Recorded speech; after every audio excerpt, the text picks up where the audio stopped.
Hello everyone. So today we'll continue with the second comprehension of the second part of the comet, that is your 10th chapter. And yes, the very first comprehension we had already done. I had sent the study material also along with that. So here in this session we'll go with the second comprehension of this. So first of all, I will describe here what is mentioned, what we are going to read in the second comprehension. In the second one, Dattada returns home to a warm welcome and a ceremony which is not a scientist delight. Dattada, you know who is Dattada, why he suddenly became famous, that also you know.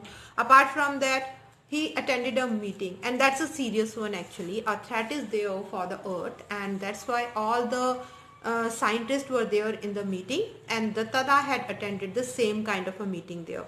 But because he belonged to a superstitious family and his wife was also superstitious, so when he came back, so they all were thinking, as other people don't know that what kind of a calamity is going to come, so they are just thinking that Dattada is receiving an honor from somewhere, and they are welcoming Dattada with warmth. Further, it is given here, a secret communication sends him rushing to the local sweet shop. So that you know that all the scientists had decided that until they will not reach to any conclusion, everything whatever they had discussed in the meeting, that will remain a secret.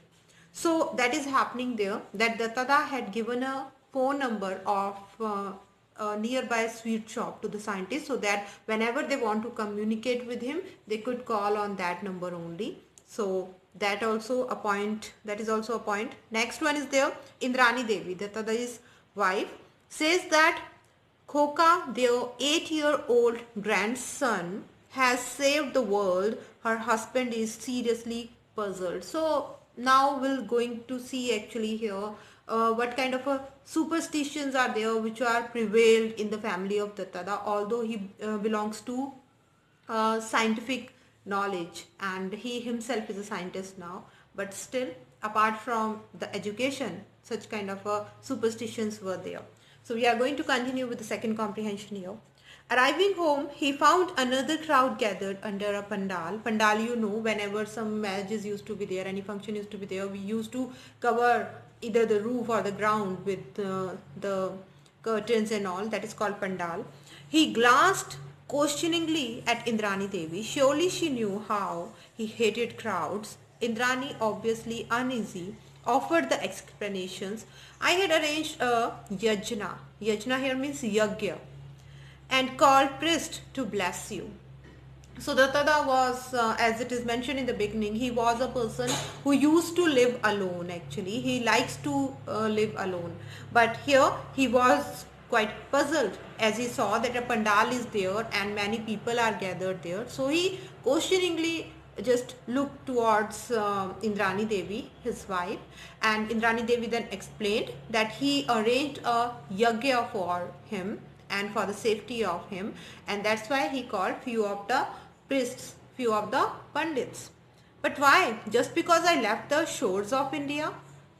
You know, it is no longer taboo, and in any case, you know my views on these meaningless rituals. And Dattada was angry. He is saying that why did you arrange all this? Just because I had to just reach somewhere except India, somewhere else, some other country I visited, that's why only. So that is also superstition that time. What did Indrani Devi reply at that time? Indrani Devi looked at Sibaji Babu, the younger brother of her husband. Sibaji Babu coughed and explained, we have all been very disturbed since you discovered the comet. Guruji recommended a Shanti Yajna to pacify the evil spirit behind the comet. We are all waiting for you to perform the yajna. So Dattada's younger brother only explaining about that. And what is he saying? That we just arranged all this because you discovered a comet, and that's not a good thing. There are many evil things are there which will affect you, which were there with the comet. So just for pacifying those things, we have arranged that yagya for you and we were waiting for you. May I know what specific adventures there is in this ceremony? Datada was outwardly calm.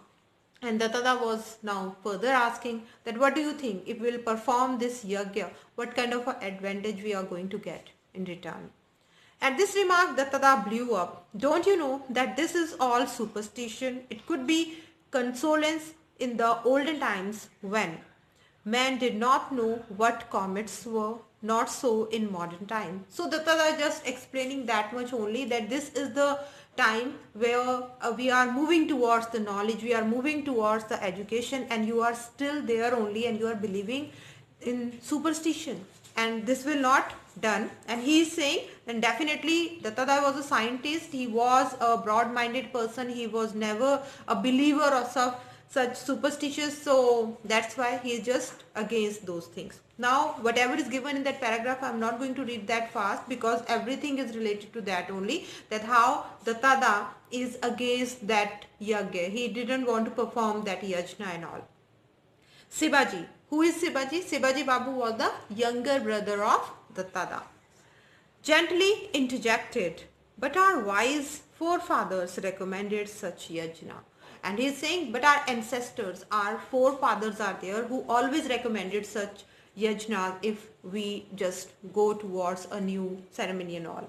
Since his return from London, Datada was in regular correspondence with Sir John Macpherson. So this was mentioned there. With Sir John Macpherson, actually Datada daily used to talk. And how he used to talk? Their friendship had grown out of their appreciation of each other's virtues.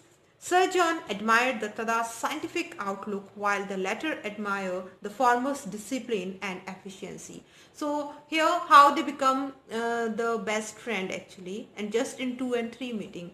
Sir John is there who always admires Dattada's scientific outlook and how broad-minded he was.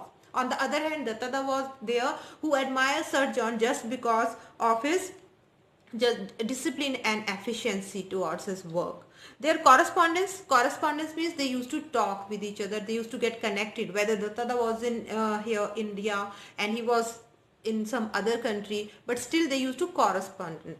Then they never mentioned the Project Light Brigade, although once in a while Sir John would hint at its progress in a subtle manner that Dattada would understand. So whenever they used to talk, even whether through the letters that time, nowadays letters are not in fashion, but that time they used to write the letter also, and sometimes they used to call. So whenever they actually correspond and they communicate with each other, they never talk about that mission, about that meeting. Why so? So that there should not be any news to other people. And here they are saying, meanwhile, Comet Datta was following its predicted path. In due course, it felt its tail. It circled the sun without breaking apart, nor did it evaporate. And whatever actually chances were there that it could evaporate, it will change its path, the comet, on if it will go closer to the sun, it will burst out, and like that earth will be saved. So nothing is going to be there, and they all were in tension, then will the earth will be saved or not. Now in the middle of October, Datada got a letter from Sir John. In the midst of descriptions of the meeting of the Royal Astronomical Society, the unseasonably warm weather, the opening matches of the football season, and a recent by-election, Datada spotted the sentence he was eagerly looking for. The charge of the Light Brigade has begun. Let us hope for the best. So the spacecraft had been launched on time. So all the scientists there, on the other hand, they were just preparing a spacecraft which they are just going to leave on that time only, and if they will be successful in the mission, so definitely there will be a collision between a comet and the spacecraft, and the comet will be destroyed. So that was their actually plan. So Datada was continuously, as he was in contact with Sir John also, he was also thinking so, and it was the mid of October, and here they are saying that football league is going to come. So people used to say that, and after that the football league, there used to be election also that time. So all were getting busy, but no one knew about that such kind of a calamity is going to threat the earth. But will it achieve the rendezvous in time at the right place? Will the remote control detonation work? what if the Gangetic nuclear pile failed to fire? But as usual, there was some confusion. There was some doubts. What kind of a doubt were there? That will that meeting of that comet and the spacecraft, will that be in time, and if that detonation work or not, and the next time is if the nuclear Gangetic, that nuclear pills, it will be fail, then what will happen? Will that comet will just collide with the earth? Will the earth will be destroyed? This will be the end of the earth. So every kind of confusion and problem were going on in scientists' mind, but they were still working. So students, actually it's not possible to complete it in the one video only. Definitely our second comprehension will complete in the next video, but whatever we had done up to page number 65, that I had explained much, and after that in my next video we will just finish this one. So this was all about this video. Thank you.